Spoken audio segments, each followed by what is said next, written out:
Well, my name's Tim Nicol, and I'm the CEO at Nicol Insurance. And it's hard to really describe what my job and what my role is. I don't have specific things, and a lot of times that I need to deal with, as much as just making sure that the staff are happy, that we're moving towards our goals of the organization's goals, as well as the way that we the client experience that we give.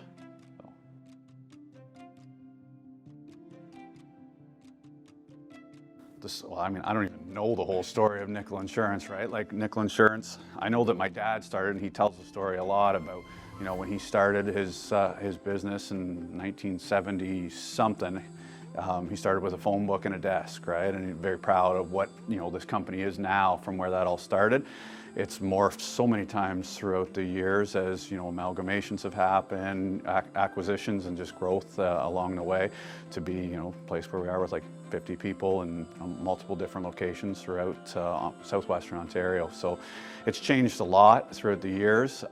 My role here has changed a lot as well. I remember as a young child being, my sister and I, licking envelopes for, things that got sent out, that kind of stuff, to leaving, going away to school, coming back and covering reception, covering, personal lines, doing a lot of the day-to-day work for folks with their home and auto insurance. And then from there, moving into a sales role within the commercial department, to a sales manager role from there, to ultimately where I sit now in the chair. So I've done a lot of the different jobs within the company and had a lot of different experiences, and also seen the company evolve a lot throughout the years.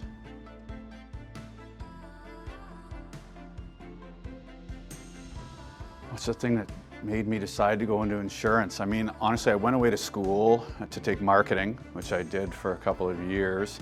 And as I got into taking the course, I realized I didn't want to be somebody who wrote ads for jingles and commercials and things like that, more along the lines of sales and business. And quite honestly, I looked at the success that my family had had.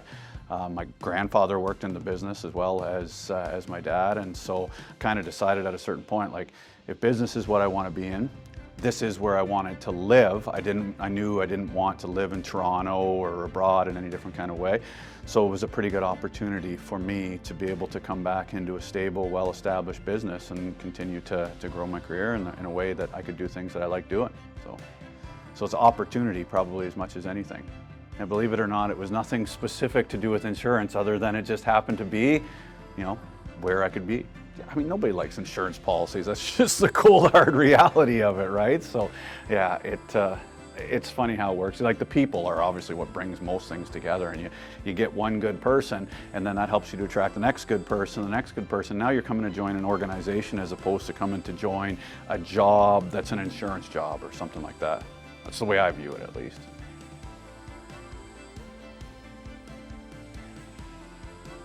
Lived in Owenstown my whole life, outside of a couple of years where I went away to school, and then I worked for an insurance company for a couple of years, where I definitely nailed down the reality that I did not want to climb the corporate ladder.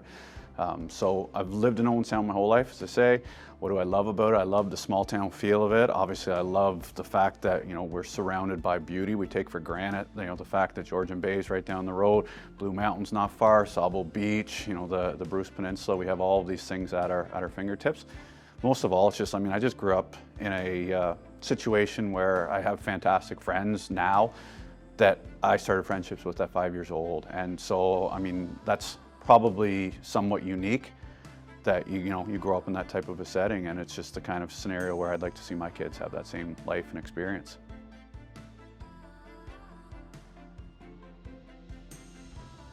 Nothing that would set me apart specifically. I have my CABE designation as what's it called, accredited insurance broker. Obviously my REBO license, those kind of things, but nothing beyond that. Well, the CABE designation, it means something, right? It means you've taken an education beyond what just somebody who's an insurance broker that doesn't have it had. So, there's value to it, but my role not being one that's client-facing anymore, it's less relevant from that perspective. And like a lot of times with, designations, they're more about, what other people think, as opposed to how you actually work with the clients and the job you can do. Yeah, I mean, my job is more to do with the staffing and working with the team, again, big picture goals, do a little bit of sales coaching and training that way, but I don't really deal with clients per se all that often anymore.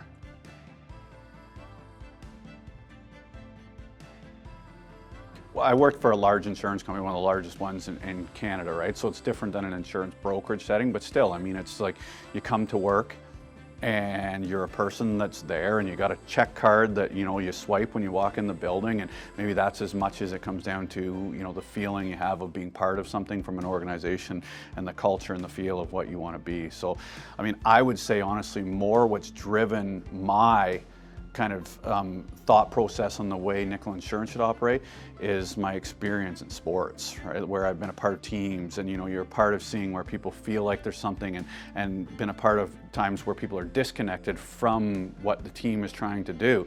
And it's not usually about, you know, having the best or the smartest. It's about having the people that care about each other. It's about showing the trust that you have with each other and being able to count on the fact that, you know, hey, bad things are gonna happen, but we're gonna have each other's back when that happens. We're gonna support each other. And that's when you, in, you know, the previous world of sports, that's when you win championships. That's when you win games. And so that's where I've really taken a lot of that experience from, and really feel like that comes through in the way I want to see the organization operate. You know, like I worked there for a year, right? So like, outside of the fact that I knew I didn't really love having a boss that was somebody in some, that didn't have relevant life experience to what I've lived probably, that was the biggest thing, right? Like I'm not a big fan of somebody who works in an ivory tower telling us what we should and what we shouldn't be doing.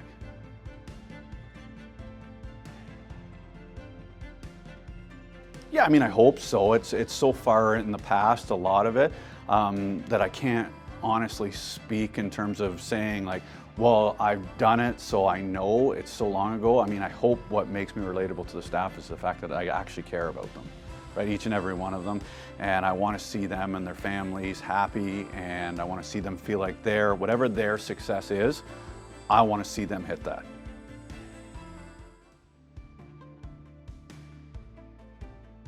Yeah, I mean, I love seeing people do things that they didn't think they could do, right? And that, again, translates to so many different areas, but there's always a self-doubt with people, and, you know, like when you can help people, coach them through the things that they can do, the behaviors that, you know, lead to positive type of situations, to then see them go, oh, wow, you know, when I look back in retrospect, what I just accomplished is something 6 months or a year ago I never believed I could do. And that's my favorite part.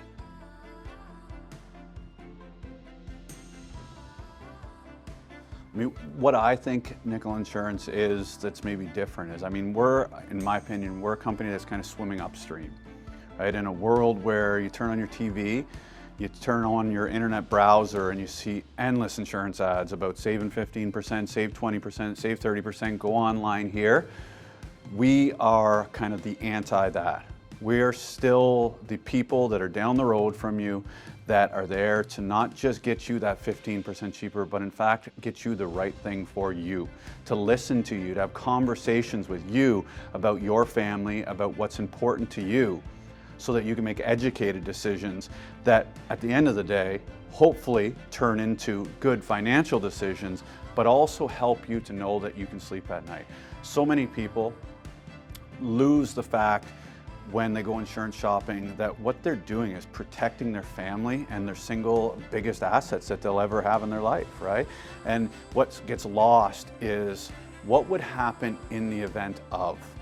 And so it's really important that we have those discussions, because what's right for me isn't what's right for you. And cookie cutter ideas aren't the same. A lot of people think, well, I got a quote here and I got a quote there, and this one's cheaper, so that's where I should go.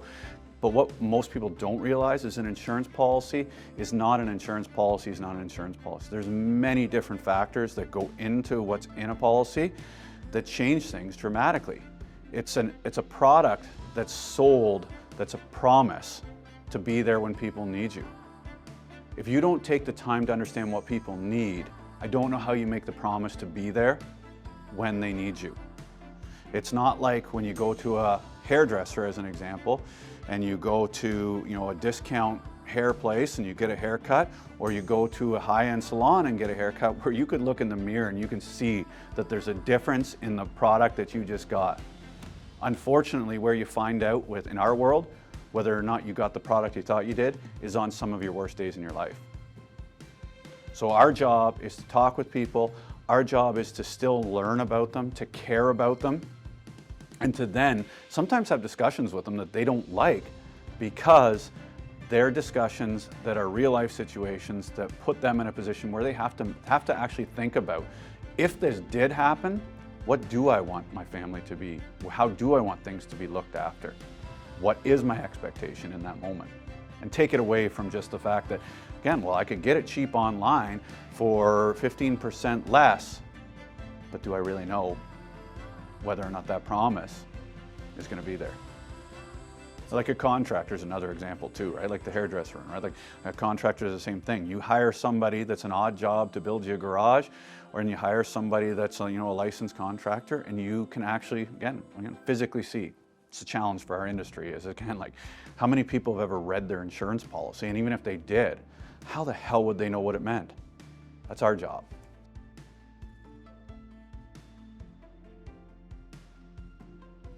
Yeah, one claim example that comes to mind for me is from a few years ago when I still worked with clients on a day-to-day basis, where there was a fire at a manufacturing plant. I got a call in the middle of the night from actually it was from the business owner's wife.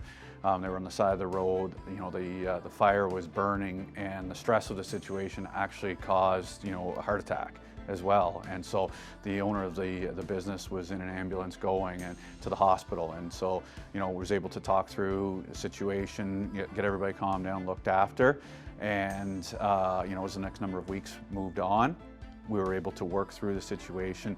He got back to health to the point where he could deal with things, and we were able to get them back to a form of normal that they could move forward with, at least.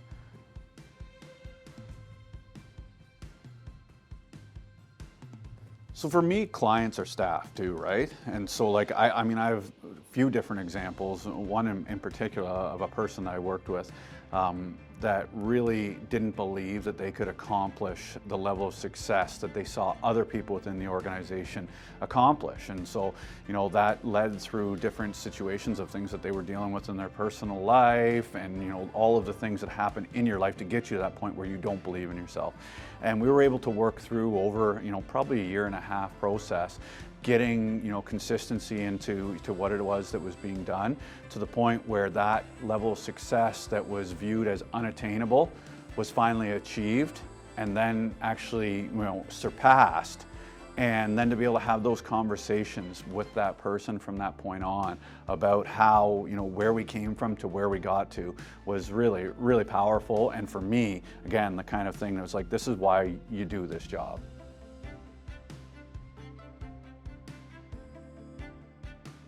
Right? A good insurance policy is one that's the proper one for you. Right? So that means, again, that the person who put the policy together has a proper understanding of what they're doing and took the time to sit down, understand what's important to you, what you need to have covered and what you don't need to have covered, so that it represents you as the individual you are.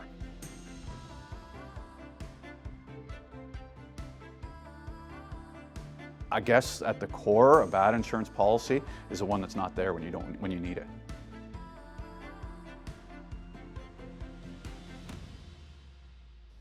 Yeah, like, again, for me, the most rewarding thing is seeing, it is rewarding to, be trusted the next generation with a company, to then be able to see the success we've been able to have in doing that. That's a rewarding thing in its own. But for me, the most important thing on a day-to-day basis is just watching the people that work here flourish and grow and believe in themselves and achieve things that, whether they believed they could or couldn't at different times, just really hit what their happy is, right? Like, different people want to accomplish different things. And so when I get to see somebody really have that feeling of self-worth and like, oh my goodness, I did that, it's most certainly is my favorite and most rewarding part.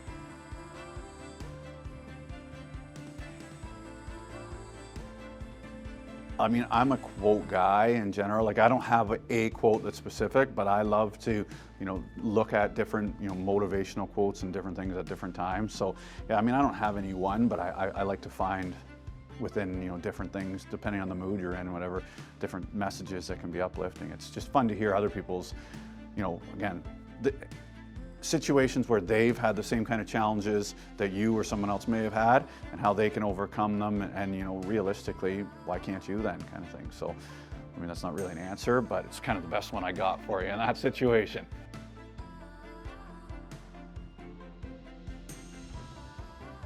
I guess I'd say that we're a bit of a throwback. Again, small town service, where again, like, the fact that we actually want to sit down, take time on a daily, weekly, yearly basis to get to know our clients and learn about those things that are important to them is how I would describe it, right? Like, again, like most people now expect, when it comes to insurance, I think, a reality that what they're getting is like, here's a little bit of information, here's a quote. And the fact that most people never in their life have an insurance claim makes it hard for us at times to present the value in what we're doing. But again, we're somebody who cares about you, right? So again, we want to know as your life changes, how that's changing, whether those things affect you. We want to make sure that we're reaching out and we're having conversations about the things in your life that are important, right? It could be something as simple as the fact that your child is starting to drive, and how scary that can be, and how we can do things to help each other to not just make sure that the child is safer from an insurance perspective that protects your rates, but also your child, who you love probably, hopefully, more than anything in the world. You can help them stay safe through that kind of a process. So, I really think that what we are is we're a company that focuses on knowing and trying to show the care that we have for people, and then what comes along with that is an insurance policy. I guess if there is one thing that I would add into what we've talked about, it's that when we talked about what Nicol Insurance is, it's the people that work here, right? Like, it really, we have nothing if we don't have the people that come to work every day, work hard, care about the company, care about their clients, care about each other. And so we're very, very lucky. We just come through a pandemic where, there was so many challenges in the world, and our staff were amazing through that. And that was amazing for us as a company, and that was amazing for our clients, because there was so much in the world that changed for people through that period of time. So, when we talk about what is Nicol Insurance, I mean, it's our people.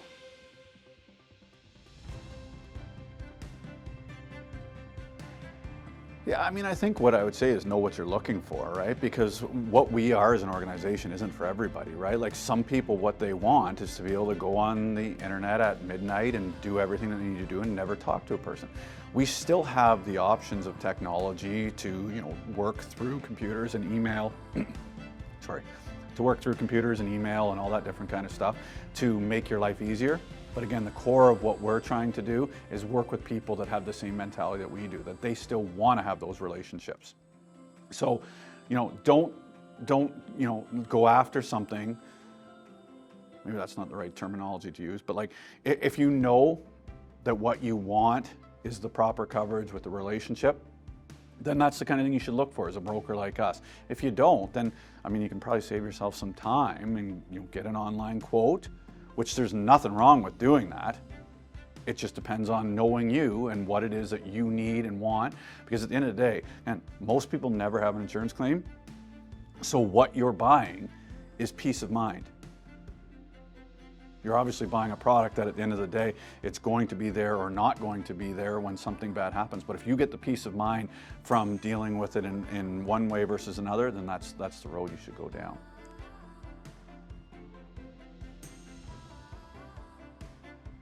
I would say talk a little bit about our culture.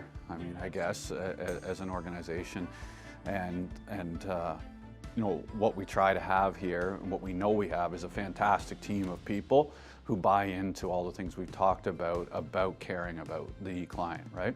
It's really easy, in my opinion, to fake caring about people for a short period of time, but to show it over a long period of time, it takes a lot of work.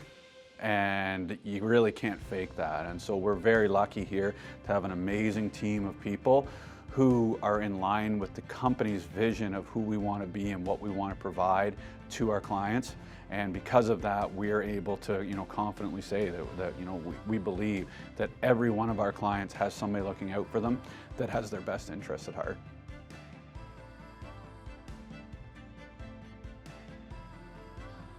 I mean, the goal for us, we want to continue to grow. We want to continue to provide jobs to people, and the more we can, the better off it is. But really, at the end of the day, I think what we're trying to do is maintain the customer experience that we're having.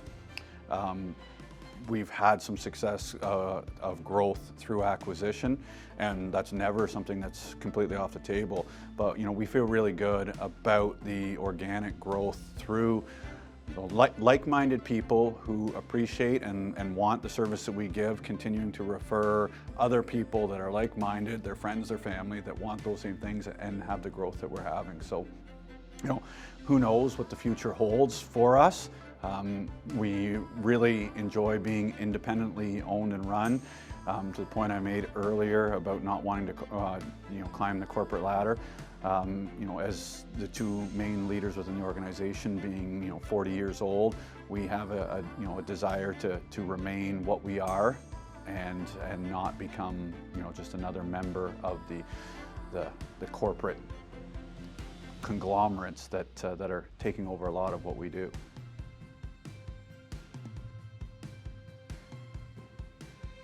So start over. I mean, that's obviously a big question, but yeah, I mean, I think it would start over, and the first thing I'd do is make sure that I was doing it with Adam, because as a partner, I got 100% trust, and we work very well together, a yin and yang, for my strengths and his strengths, and the desires to do things or not do things line up quite well. So. And then from there, you just try and partner with insurance companies that have the same mindset as what we have. There's a big difference between one insurance company to another insurance company out there, and their vision and what's important to them, and the client at the end of the day being number one, versus maybe profits or some of the other things that can drive large organizations. Super important thing is to have those right partners, and then again, it's just work with good people. Try and bring good people that are going to attract other good people, whether that's staff or that's clients. That's how you build. That's how this business has been built through all the years, right? It's easy, and maybe easy is not the right word, but the sexy thing to do is to throw out the ads that say we'll save you 15, we'll save you 25%. And at the end of the day, insurance rates are not that different from one insurance company to the next. What can be different can be the information that's given, it can be the coverages that are there, it can be little things or big things that can change the outcome of when a claim happens. So again, cheapest is still would remain not where we would focus, because it's just, at the end of the day, I have to sleep at night as well. And knowing that we have a bunch of clients possibly that we got because we sold them the cheapest policy, but they might be surprised the day that, again, they're on the side of the highway, their building's burning, and they're dealing with those stresses that, oh my goodness, I maybe shouldn't have done that, taken the cheapest premium. That's not something that I want my family. When I talk about what other people need to understand about what their family and the risk that they want to take with their insurance policy and those things, the same thing goes for me and my family, and I don't want to put them in that position where we're making decisions that are not what's going to be right, and there's consequences that can go along with that.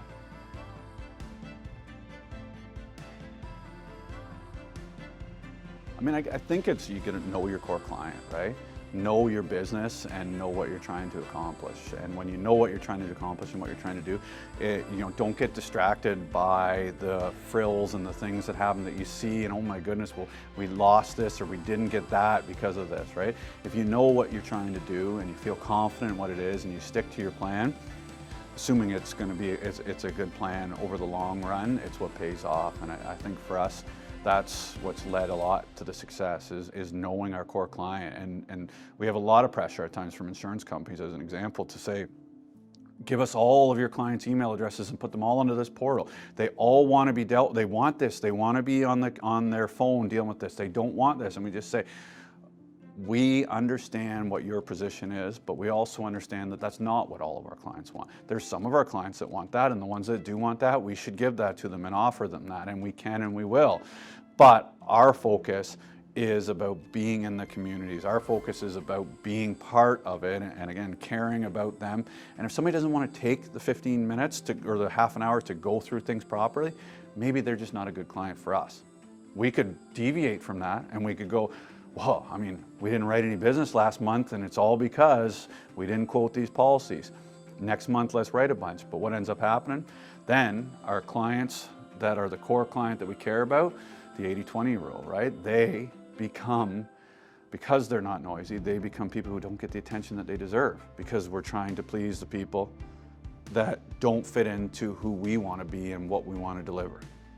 And then we lose those people, and then you know that's where it goes. So end of the day, long-winded. I really just think it's like, you pick your decision. You got to know your business. You got to know who you're trying to attract. How do you hire people that have that same view and vision of what they want to see and what they want to do, and stay focused on that.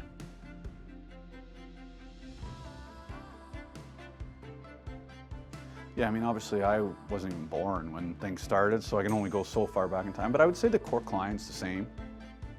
What's changed is the rest of the industry, and not the rest, but a big chunk of the industry, right? And so who we're trying to attract, 20 years ago was maybe 80% of the insurance buyers out there. Well, now it might only be 20%, because 80% want what's obviously these, TV ads aren't cheap. So there's a lot of people that want that, and that's the way they're buying their insurance. So we have a smaller pool, but we have less people. Like the old days, there was all insurance brokers, and everybody, quote unquote, was relationship based on like kind of similar things to what we talk about and what we do. Well, that's changed as more and more of these, major corporations have bought these, and it's all about, again, at the end of the day, so the profits, it's about, efficiencies, it's, that's what it becomes more about. So core clients stayed the same, competition has changed, and the pool has maybe shrunk, but we have a better opportunity to have more of the pool. The reality is that there's a reason that companies that are worth $2 billion or whatever the hell they're all worth are the ones that are saying you can save you 15%, because they know that that's a big chunk of what people are looking for, right? And again, nothing wrong with that. That's, if you as a client know what you're getting and that's what you wanted, then that's what you should have. But for us, again, we know that the rest of those people, if that's what they're getting from a service perspective, they're not happy with it. They're looking for something different, so it becomes important for us to be able to actually communicate what it is, beyond just words, what it is that we do and how we bring value to your life, how we can help you, again, whether it's ability to sleep at night, whether it's to help you keep your family safe, your home safe, your business safe, whatever it is.